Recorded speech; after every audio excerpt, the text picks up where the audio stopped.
Selamat datang di Analisa Market Gadis Forex tanggal 30 Agustus 2024. Pagi ini saya datang kembali ya di video channel Gadis Forex dan akan menganalisa seperti biasa market-market yang memang banyak mentransaksikan ya, diantaranya adalah XAU-USD atau gold. Nanti kita juga akan membicarakan soal oil, kemudian di Bitcoin. Nah, mungkin kita langsung ke chart ya di gold ya. Untuk daily seperti yang saya sampaikan, gold itu masih tertahan di resisten 1 ya. Indikator yang saya gunakan adalah indikator pivot point ya, dengan RSI ini yang bawah. Nah, gold ini berapa hari ya, ini kurang lebih 2 minggu itu tertahan di resisten 1 untuk time frame daily ya, karena menurut saya memang area 2515 sampai dengan 2530 ini adalah area resisten yang kuat ya. Ini all time high gold sepanjang sejarah, tapi saya ini just analisa saya ya, prediksi saya bahwa gold ini kenaikannya belum tuntas.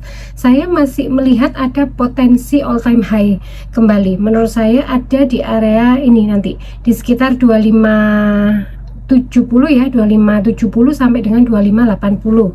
Ini untuk gold dalam time frame daily. Apa yang akan mendorong gold naik sampai dengan 2580? Rasanya ini menunggu berita September nanti ya, dan itu sudah kita tinggal menghitung hari, karena hari ini adalah market terakhir untuk forex ya. Ini adalah Jumat terakhir, minggu terakhir, dan bulan terakhir ya. Minggu depan kita sudah berganti bulan September. Nah, berita atau fundamental yang akan mendorong emas naik sampai dengan 2580 ini menurut saya adalah penurunan suku bunga ya yang akan dirilis The Fed, dan ini akan berimbas menurut saya kenaikan di emas seperti itu. Coba kita lihat H1-nya emas. Nah, di H1-nya emas ya, semalam itu ini sebenarnya saya bisa melihat emas ini sedang sideways ya di area ini 2530 sampai dengan 2525 ke sekitar 2500-an. Ini memang area sideways-nya emas ya. Jadi sebenarnya kita kalau misalnya bertransaksi itu sebenarnya enak. Kita bisa ambil sell ketika dia berada di resisten di area sini ya, 2530 sampai dengan 2525, karena ini kan banyak rejection nih, 1 2 3 4 kali rejection. Di sini bisa ambil sell ya. Kemudian kalau misalnya ambil buy itu bisa mulai di 2500 atau di pivot yang ini ya, ini persis di pivot ini, atau kalau misalnya di 2512 ini seperti tengah-tengah ya, ini bisa jadi take profitnya. Ketika sell di 2530, take profitnya bisa di 2512. Kalau misalnya buy di 2500-an, take profitnya bisa di 2512 seperti itu. 2512 ini adalah resisten resisten 2 di indikator pivot period sebelumnya itu. Nah, ini kan kalau kita pakai indikator pivot point ya. Coba kita lihat di teman-teman kan kalau bertransaksi itu biasanya ada perusahaan atau ada pialang broker yang memakai TradingView, tapi juga ada yang pakai MetaTrader. Coba kita pakai MetaTrader 5 ya. Oke, ini kita lihat, dan di MetaTrader 5 ini saya coba memakai untuk indikator Bollinger ya. Nah, ini saya lihat langsung time frame H1 ya. Time frame H1 ini juga mengindikasi bahwa emas ini sedang sideways ya. Ini kan berada di Bollinger ya. Ini berada di dalamnya Bollinger ya, tetap di 2528, di bawahnya di area 2500-an. Berarti ini memang firm sideways. Kalau kita ngambil posisi seperti tadi, sebenarnya idealnya bisa TikTok buy dan sell seperti itu. Dan Bollingernya juga benar-benar pas ya, rata. Ini sudah berapa ini, mulai dari tanggal 26 Agustus ini sampai dengan hari ini dia sideways untuk H1. Sebenarnya kalau kita kecilin, sebentar, kalau kita kalau kita kecilin, nah dia itu bahkan dari mulai ini Agustus ya, tetap di Agustus ini sudah sideways dari area sini. Ini kelihatan sekali sideways-nya ya.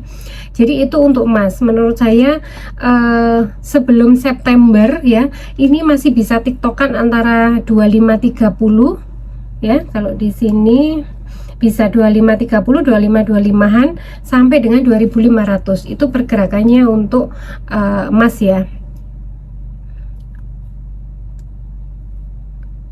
Sebentar, jadi menurut saya itu untuk emas, sahabat gadis forex bisa mempertimbangkan untuk buy di area atas di sekitar 2530 sampai dengan 2525. Sell ya. Kalau misalnya buy bisa di area 2500-an, 2495 sampai dengan 2500 itu bisa ambil posisi buy ya. Untuk stop lossnya bisa disesuaikan dengan keikhlasan sahabat gadis forex.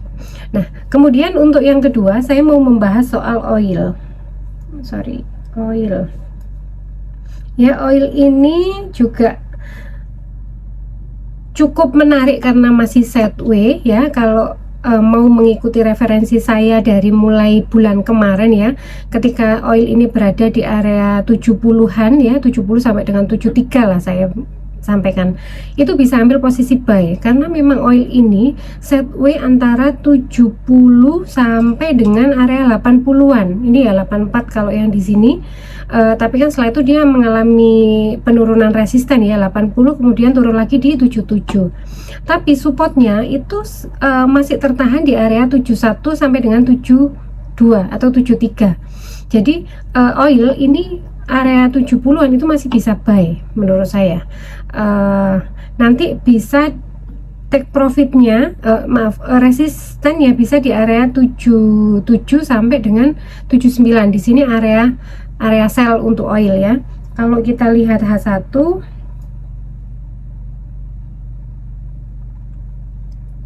nah H1 ini saya malah melihat seperti dia bikin cup and handle ya, pola cup and handle atau ya mirip-mirip double top, tapi nggak double top. Kalau ini lebih ke cup and ini handle-nya ya, kecil ya. Jadi untuk oil ini sebenarnya ini kan berada di neckline ya, hari ini neckline. Kemudian menurut saya kalau naik dia bisa ke 76.50-an. Sekarang harganya di 76, jadi masih ada 50 pip ya. 50 pip itu kalau satu lot berarti $500 untuk oil. Oil ini bisa buy ya, lebih bagus kalau bisa dapat harga lebih di bawahnya di sekitar 7580, ini buy, nanti take profitnya bisa di 76.50. ini untuk oil ya. Kalau saya lihat dari sini aja area historicalnya ya, dari hari kemarin berarti saya melihat ada pola cup and handle ya, dan sekarang berada di neckline. Referensi saya adalah buy di sekarang boleh, tapi lebih baik nunggu harga di 7580, nanti take profitnya bisa di 7650. Ini untuk oil. Kalau untuk suku bunga ya, penurunan suku bunga nanti apakah berimbas di oil ya, selain dia akan berimbas di gold, menurut saya juga pasti ada impactnya, tapi mungkin tidak jangka panjang ya. Saat rilis news itu aja oil juga akan ikut bergerak. Kemungkinan kalau USD nya nanti melemah, oil juga mungkin akan menguat seperti itu. Tapi ini bukan untuk jangka panjang ya. Oil mungkin parameternya ketika news saja dia akan bergerak panjang seperti itu, tapi setelahnya mungkin dia akan stabil kembali. Itu untuk oil. Kemudian yang terakhir saya akan buka gambarnya Bitcoin. Oke, Bitcoin kita lihat daily. Nah, Bitcoin ini daily ya. Bitcoin ini juga sebenarnya sideway ya. Kalau kita lihat sebenarnya dia sideway besar. Ya, kemarin saya sempat gambarkan dengan Pak Ando ya. Areanya di sini, di resistennya, tapi dia semakin menurun ya. Kemudian supportnya dia akan ke sini di sekitar 50. Jadi memang pergerakannya masih sekitar di 70 sampai dengan 50 untuk Bitcoin. Dan sekarang berada di tengah-tengah. Bitcoin ini untuk time frame daily dia masih tertahan ya. Ini di pivot di sekitar 62500 meskipun kemarin sempat di break ya, tapi dia kembali turun. Nah, pergerakannya memang di sini di antara 62500 atau 63 ya, sampai dengan 56700 atau 55 pergerakannya Bitcoin. Jadi ini juga sebenarnya enak tiktokan. Kalau di market future itu kita bisa beli yang posisi pertama bisa di area 58 ya, nanti bisa average lagi di area 55. Itu posisi belinya. Nanti take profitnya bisa di area 60-an. Kemudian kalau misalnya sell bisa di area 62-an ya, sampai dengan 64 itu bisa area sell, bisa di layer ya. Kalau kita lihat satu ya. Nah, satu ini hati-hati, nanti akan ketahan support satu ya di sekitar 59.700. Tapi kalau ini break ya kemungkinan dia akan ke sini 60.500. Ini time frame satu. Coba kita lihat kalau di meta trade seperti apa ya. Kita lihat sebentar.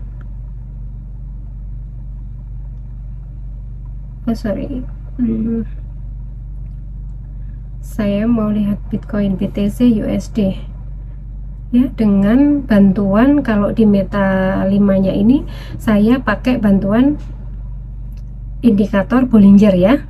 Karena kalau di meta 5 atau di MetaTrade, baik MetaTrade 5 atau MetaTrade 4 itu untuk bantuan indikator pivot point itu tidak ada. Memang di MetaTrade itu bantuan indikator itu terbatas, tidak sebanyak di TradingView gitu ya teman-teman. Nah, untuk Bitcoin di sini coba kita lihat time frame daily dulu ya. Sebenarnya daily juga tampak ya sideway-nya ya. Setway-nya di area ini kelihatan kan, setway sampai dengan sini. Nah, kalau ini bisa saya gambar sepertinya.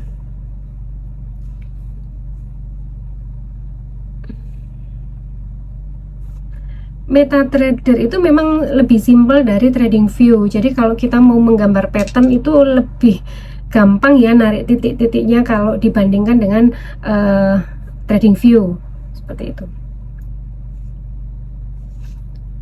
Nah, seperti ini ya, kurang lebih gambarnya Bitcoin. Dia memang pergerakannya semakin melebar meskipun resistennya itu dia semakin turun, supportnya juga semakin turun, tapi pergerakannya itu dia melebar, lebih melebar ya. Nih, jadi garisnya ini menurun tapi dia tidak secara derajatnya dia kecil. Ini juga supportnya menurun tapi derajatnya dia semakin melebar. Itu pergerakannya ada kemungkinan dia akan semakin melebar ke sini. Seperti itu. Ini untuk daily. Kalau kita lihat H1-nya untuk mengambil posisinya ya, kita konfirmasi tadi ketika di TradingView ya. Nah, ini Bitcoin itu tertahan di sini ya, di area 58.500. Ini menurut saya bisa area buy ya, seperti tadi yang saya sampaikan. 58.500 ini bisa buy. Nanti take profitnya bisa di sekitar 61-an.